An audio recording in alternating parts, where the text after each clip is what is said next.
Chemical equilibrium. For a while now, we've talked about reactions, and we've discussed how much product you can make and stoichiometry and doing calculations based off of that.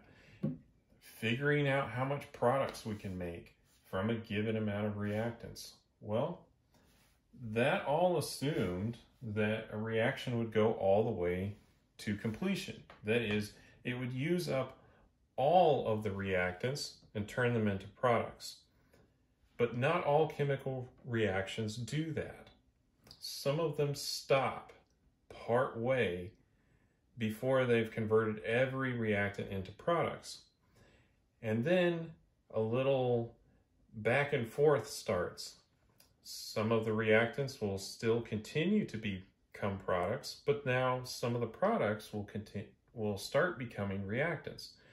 And it's this back and forth that causes chemical equilibrium.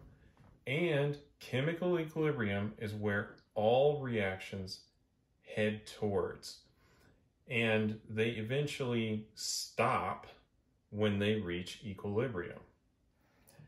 And by stop, I mean that the composition inside of our flask or inside of the reaction no longer changes.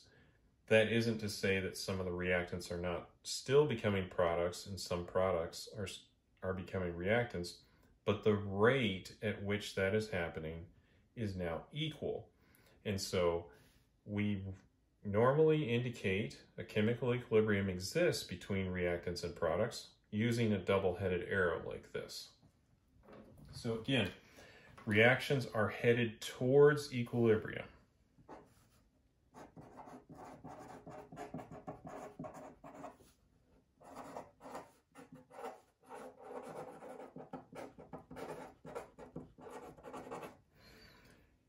All of them. That is the goal of a chemical reaction, if you will. And how far a reaction goes is dependent on what we call a chemical equilibrium constant, or just the equilibrium constant. And we call that K.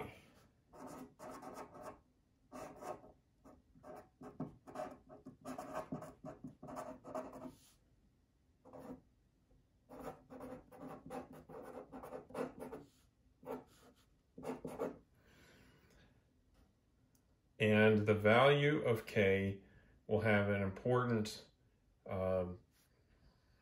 effect on whether we have more reactants or more products, or actually the other way around.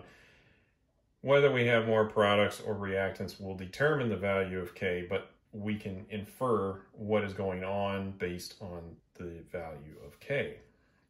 So how do we actually determine the equilibrium constant, K, value? Well, we have to do experiments to measure it. You can do a reaction, and then after some time, when we expect that all the forward progress has halted, we measure the composition of the reactants and products inside the flask, and then we can calculate the constant K.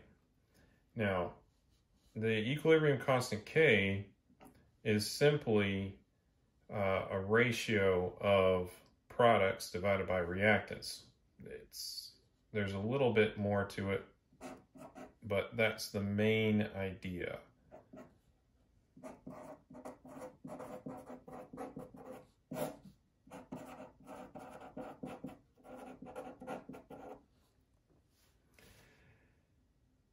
This is very important to realize, products over reactants. And so, if we have an equilibrium constant value, we can infer, do we have more products or do we have more reactants? And here's how to relate a numerical value to that. So if we have more products than reactants, this number on top will be a bigger number than that one, and that would mean that the value of K would be greater than 1. So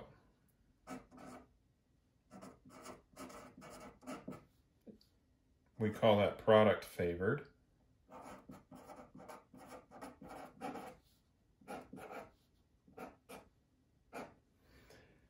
K will be greater than 1.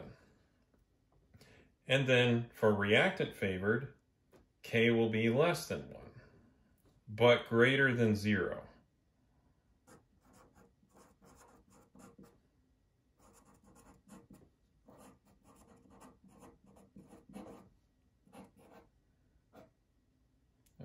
Let's see here, less than 1, but 0, it's greater than 0. So, why is it greater than 0? Well, if we go back and just think about what we're putting in here, we're actually putting in concentrations here. So, concentration of products, concentration of reactants. A lot of times we indicate that by a square bracket to indicate concentration of. Well, we cannot have negative concentrations of something. That doesn't exist. And so K will always be a positive number. It can never be a negative number. And that's simply because we will always have a positive concentration of products and reactants.